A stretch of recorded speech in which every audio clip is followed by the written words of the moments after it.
구한말 국군이 급격히 기울어지고 일제 침략이 노골화되던 1908년 3월 미국 샌프란시스코 부둣가에서 저격 사건이 벌어집니다. 한 미국인이 두 사람의 대한제국 청년의 손에 살해가 된 것입니다. 조선 청년 두 사람은 기독 청년으로서 애국에 앞장서던 그런 젊은이들이었습니다. 살해를 당한 사람은 당시 한국 외교 고문관으로 일본에 의해 임명이 되었던 스티븐슨이라는 외교관입니다. 이 저격 사건이 벌어지게 된 동기가 있습니다. 이 사람이 미국으로 휴가차 건너가서 성명서를 발표합니다. 그 성명서의 내용은 이렇습니다. 을사늑약은 정당한 것이며 일본의 침략은 침략이 아니라 무지하고 미개한 조선 사람들을 보호하기 위한 선한 정책에 의한 것이다. 조선이 행복한 이유가 있는데 이완용이 같은 충신이 있고 이토 히로부미 같은 지혜로운 통치자가 있기 때문이다. 막말을 늘어놓으면서 일제 침략을 옹호하는 그런 발언을 서슴없이 내뱉게 됩니다. 그 성명서를 발표하는 그 현장에 외국인 노동자로 와 있던 장인환이라는 사람과 전명훈이라는 두 사람이 듣게 됩니다.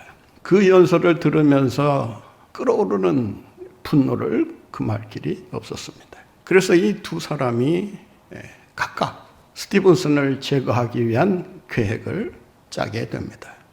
둘이 마음이 맞아서 공모해서 거사를 결정한 것이 아니고 서로 각자가 독자적으로 계획을 세워서 살해할 그런 일을 꾸미고 있었는데 우연의 일치인지는 모르겠지만 같은 장소에서 같은 시간에 거사를 결행하기로 했다고 합니다.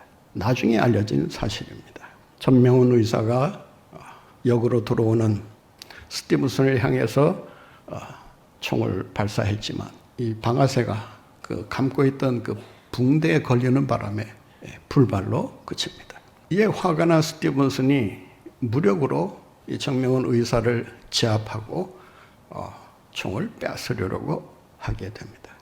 이런 실랑이가 벌어지는 그런 상황 속에서 겨우 그 사람의 손아귀에서 벗어나서 도망을 치게 됩니다. 저 범인을 잡으라는 그러한 소리를 치면서 스티븐슨이 뒤를 쫓아가는데 마침 그 시간에 저격하기 위해 나왔던 장인환 의사가 총을 발사하면서 그를 그 현장에서 거꾸로 때립니다. 살해 혐의를 받고 재판에 회부가 됩니다. 마지막 기자회견을 하면서 이 장인환 의사가 울분을 토하면서 소리쳤다고 합니다.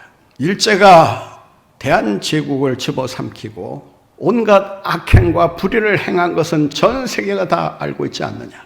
스티븐슨은 한국의 녹을 먹으면서 일제와 협력하여 2천만 동포를 은근히 독살하려고 시도했다. 나라의 원수를 두고 보고만 있을 수가 없어서 이런 거사를 결심하고 저를 총으로 저격하게 되었다. 내가 행한 행위에 대해서 나는 조금도 부끄럽지 않다.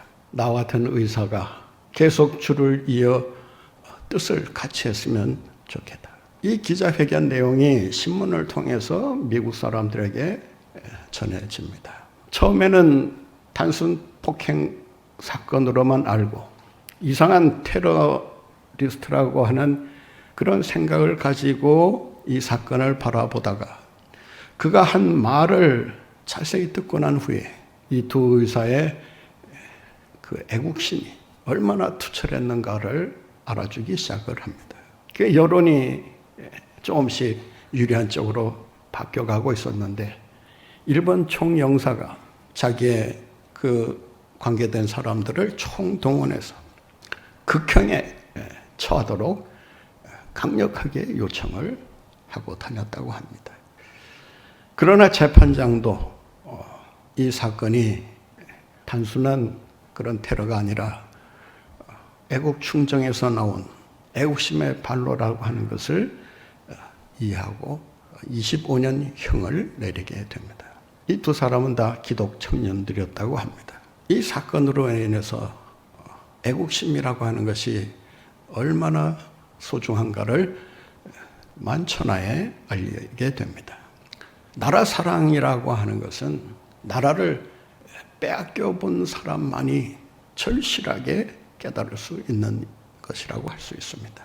이 사건이 있고 나서 1년 후에 안중근 의사가 하얼빈역에서 이토 히로부미를 저격하게 됩니다. 이 사건의 영향을 받았다고 말을 합니다. 이때부터 무장 항일 의거가 본격적으로 폭발하기 시작을 했다고 합니다. 마침내 1919년에 독립운동으로 이어지면서 온 국민이 독립을 쟁취하고자 하는 이런 열망으로 가득 차게 되었다고 합니다. 3.1운동이 주는 교훈은 분명합니다. 나라 사랑이라고 하는 것이 얼마나 귀한가를 보여주었던 것입니다. 나라가 없으면 불행해질 수밖에 없다는 이 사실을 뼈저리게 경험한 우리 한민족이 일제의 압제에 맞서 들고 일어나게 되었던 것입니다. 3.1운동의 중심에는 교회가 있었습니다. 그리스도인들의 그 신앙 실천이 있었던 것입니다. 이런 일로 인해서 우리 백성들의 마음속에 독립에 대한 열망이 끌어오르기 시작하게 되고 독립을 위한 그리스도인들의 그 희생정신을 본받아 많은 사람들이 독립운동에 앞장서기 시작을 한 것입니다. 3.1 만세운동이 일어나기 전까지 나라에 대한 개념이 희박했다고 합니다. 그도 그럴 것이 조선조 500년 동안 왕권을 유지하기 위한 그러한 노력은 기울였지만 나라 사랑에 대한 그 마음이 결코 싹트지를 못했다고 하는 것입니다. 왕권을 누가 차지하느냐 거기에만 모든 관심을 가지고 당파 싸움을 하면서 치열하게 다투었기 때문에 결국 나라가 바로 서지 못하고 나라 사랑하는 사람들이 없다 보니 결국 나라는 일본에 의해 처참하게 삼켜지고 말았던 것입니다. 지난주 러시아의 침공으로 바람 앞에 등불 신세가 돼버리고만 우크라이나 사태를 여러분들이 알고 있을 것입니다. 나라 사랑하는 사람들이 없을 때 그 나라의 운명이 어떻게 바뀔 것인가? 목숨 바쳐 나라를 구하겠다고 하는 이런 애국심이 결여되어 있을 때 결국 그 나라는 외세에 의해 힘없이 무너지고 만다라고 하는 것입니다. 힘이 없는 나라, 파워게임의 희생물이 될 수밖에 없습니다. 구한말 세계 정세가 요동치고 있을 때 우리나라 국민들은 세상이 어떻게 돌아가는지, 어떤 변화가 일어나고 있는지, 어떤 흐름이 나타나고 있는가를 전혀 관심도 없었을 뿐만 아니라 생각도 못하고 있었다고 하는 것입니다. 그러니 무슨 나라 사랑을 제대로 했겠습니까? 고종 역시도 처음에는 과감히 저항하는 것처럼 보였지만 일본의 위세에 눌려 이토 히로부미에게 제발 떠나지 말고 이 나라에 남아있어 달라는 이런 비굴한 요청을 할 수밖에 없었다라고 하는 것입니다. 힘이 없는 나라, 애국하는 사람이 없는 나라, 그 나라가 무슨 재주로 그 위기 속에서 살아남을 수가 있겠습니까? 오늘 본문 말씀을 통해서 우리는 진정한 나라 사랑이 무엇인지, 그리고 애국 정신은 어디로부터 오는 것인지, 그 힘은 우리가 어디에서 찾아야 하는지를 몇 가지로 말씀하고 있습니다. 첫째는 나라 사랑은 하나님 사랑에서 비롯된다는 사실을 잊지 말아야 합니다. 왜 나라 사랑이 하나님 사랑으로 이어지는가? 나라의 흥망성쇠는 사람에게 달려있는 것이 아니라 하나님의 손에 달려있기 때문입니다. 인생의 생사화복도 하나님의 손에 달려있듯이 나라의 흥망성쇠도 하나님의 손에 달려있는 것입니다. 하나님이 지켜주시고 보호해 주셔야, 그래야 그 나라가 나라다운 나라로 세워질 수 있고 나라 구실을 제대로 할 수 있는 것입니다. 하나님께서는 인류 역사를 섭리해 가실 뿐만 아니라 좁게는 이 나라의 역사를 주관해 나가십니다. 따라서 흥망성쇠를 주관하시는 주님을 신뢰하고 그분을 찾고 그분께 모든 것을 맡겨야 하는 것입니다. 오늘 본문 말씀 18절에 보면 이런 말씀이 있습니다. 그러나 여호와께서 기다리시나니 이는 너희에게 은혜를 베풀려 하심이요 일어나시리니 이는 너희를 긍휼히 여기려 하심이라. 주님께서 일하시기를 기대하면서 이 나라를 주님께 맡겨야 하는 것입니다.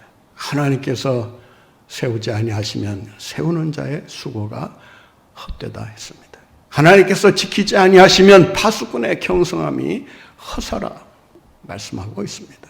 하나님께서 세우지 않는 나라, 하나님께서 나 몰라라 버리시는 나라, 온전히 설 수가 없는 것입니다. 시편 33편 12절 말씀에 보면 여호와를 자신의 하나님으로 삼는 나라, 하나님의 기업으로 빼내신 바 된 백성은 복이 있다. 여호와를 자기 하나님으로 삼는 나라, 그 기업으로 빼내신 바 된 선택된 백성이 복이 있다라고 말씀합니다. 왜 그렇습니까? 하나님은 복을 주시는 분이시기 때문입니다. 우상이나 미신이 우리의 행복과 불행을 결정하지 못합니다. 구한말에 이 나라 궁궐에서 하루가 멀다 하고 벌어진 것이 구판이었다고 합니다. 온갖 용하다는 점쟁이들이 나라의 책산 노릇을 하면서 이 나라를 좌지우지하며 흔들었다고 합니다. 복된 나라가 될 수 없었던 것입니다. 누구에 의해 망하더라도 망할 수밖에 없었던 지극히 보잘것없는 그런 형편없는 나라였다라고 하는 것입니다. 스티븐슨이 오죽했으면 이 나라의 합병을 정당화하면서 일본의 보호가 있어서 겨우 생존할 수 있는 그런 나라가 조선이다.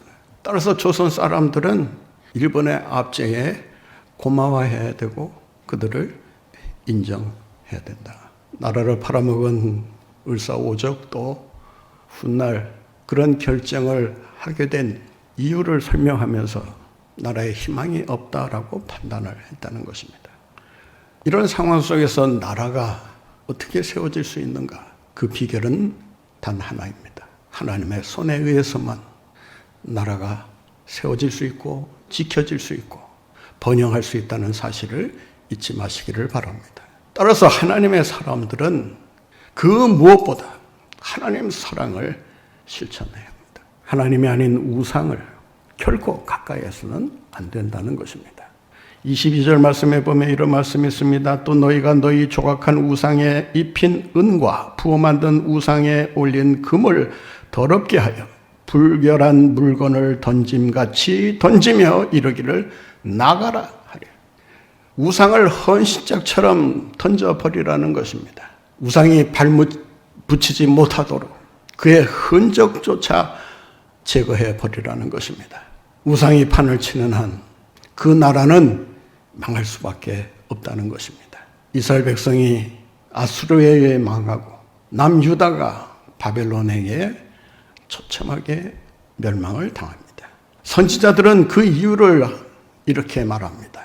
그들이 하나님을 불신한 우상을 쫓아갔기 때문이다 라고 하는 것입니다. 여러분, 하나님을 사랑하되 복 주시는 이가 하나님 한 분뿐이심을 기억하고 그분만을 섬기며 그분만을 의지하며 살아가시는 여러분들 모두가 되시기를 바랍니다. 하나님을 믿고 따를 때 하나님께서 어떤 복을 주시느냐 19절 말씀 보시기 바랍니다. 같이 읽겠습니다. 시온에 거주하며 예루살렘에 거주하는 백성아 너는 다시 통곡하지 아니할 것이라. 아멘. 이런 말씀에는 좀 아멘 하셔도 좋아요. 다시 한번 읽겠습니다. 너는 너는 하면 여러분은 나는 이렇게 하셔야 되겠죠. 너는 다시는 두 번 다시 그런 말이에요.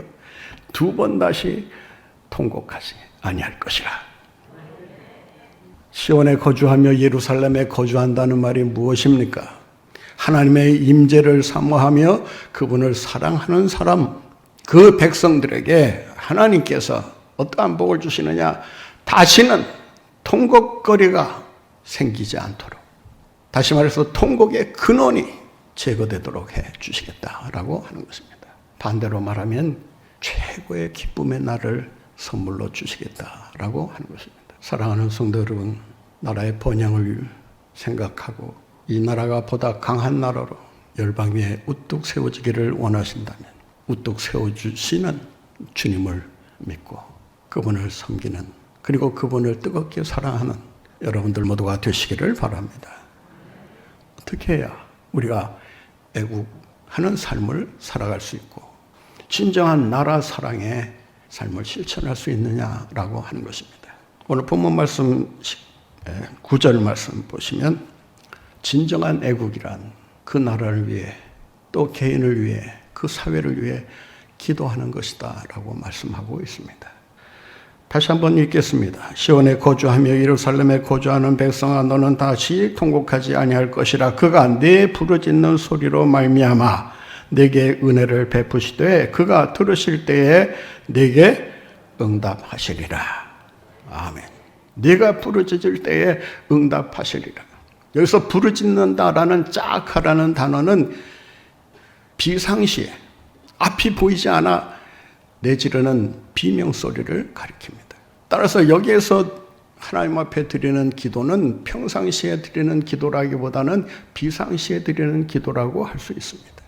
위기 상황에 처했을 때, 갈 바를 알지 못할 때, 앞이 보이지 않을 때, 절망으로 가득 차 있을 때, 그때 하나님께 부르짖으면 하나님께서 반드시 응답하시고 들으시고 좋은 것으로 채워주신다라고 하는 것입니다. 여기서 들으신다라고 하는 말은 미완료형입니다. 계속해서 들으신다는 것입니다. 들으실 때에라는 이 듣는다라는 이 샤마으라는 단어는 단순히 무심코 흘려듣는 것을 말하지 않습니다. 듣되 집중해서 듣고 그 소리에 공감하면서 그 소리에 반응하는, 더 나아가 응답을 준비하는 그 과정까지 다 합해서 듣는다라고 말하고 있는 것입니다. 하나님은 들으실 때 벌써 어떻게 응답해야 될까를 준비하고 계신다는 것입니다. 우리가 알지 못하는 크고 놀라운 비밀을 하나님께서 보여주시고 기도를 통해 놀라운 역사를 이루어 가신다라고 하는 것입니다. 사랑하는 성도 여러분, 진정한 애국이란 몸을 바치는 것도 참 귀한 애국이라고 할 수 있지만 늘 깨어 나를 위해 기도하는 일이야말로 진정한 애국임을 우리가 잊지 말아야 합니다. 왜냐하면 우리가 기도할 때 하나님께서 위기를 기회로 바꾸어 주시고 절망을 희망으로 바꾸어 주시기 때문입니다. 기도하지 않는 10,000명보다 기도하는 한 사람이 위대한 이유가 바로 여기에 있는 것입니다. 하나님의 응답이 있기 때문입니다. 오늘날 이 나라가 세계 열방에 잘 나가는 나라로 선진국 대열에 들어설 수 있었던 이유가 무엇이겠습니까? 지도자를 잘 만났기 때문입니까? 좋은 정책들이 잘 이행이 되었기 때문입니까? 기도하는 하나님의 백성들이 있기 때문인 줄로 믿습니다. 그 기도하는 백성들을 통해서 하나님께서 북한의 위협을 막아주시고 이 나라의 번영을 이루도록 축복해 주신 줄로 믿습니다. 진정한 애국이란 무엇입니까? 애국 정신은 무엇을 통해서 형성되는 것입니까? 오늘 말씀해 보면 하나님의 말씀이 우리를 애국하는 하나님의 백성으로 만들어 주신다는 것입니다. 일제가 독립운동이 전국적으로 벌어지면서 너도 나도 그 나라를 사랑하는 일념으로 독립투쟁에 헌신한 사람들을 조사하는 가운데 이상한 점을 하나 발견했다고 합니다. 보통 때는 일제에 협조적이고 일제가 하는 대로 따라하던 사람들이 복음만 들어가면 이상하게 애국자로 바뀐다는 거예요. 그러니까 친일하던 사람들도 복음이 들어가면 배일로 바뀌고 독립에 대해서 전혀 관심 없던 사람들이 복음을 듣게 되면서 애국심을 갖게 되더라라고 하는 것입니다. 그래서 교회와 믿는 사람들을 그토록 핍박하려고 했던 이유가 거기에 있었던 것입니다. 조사할 때도 가장 먼저 물어본 질문이 교회 다녔느냐, 예수 믿느냐.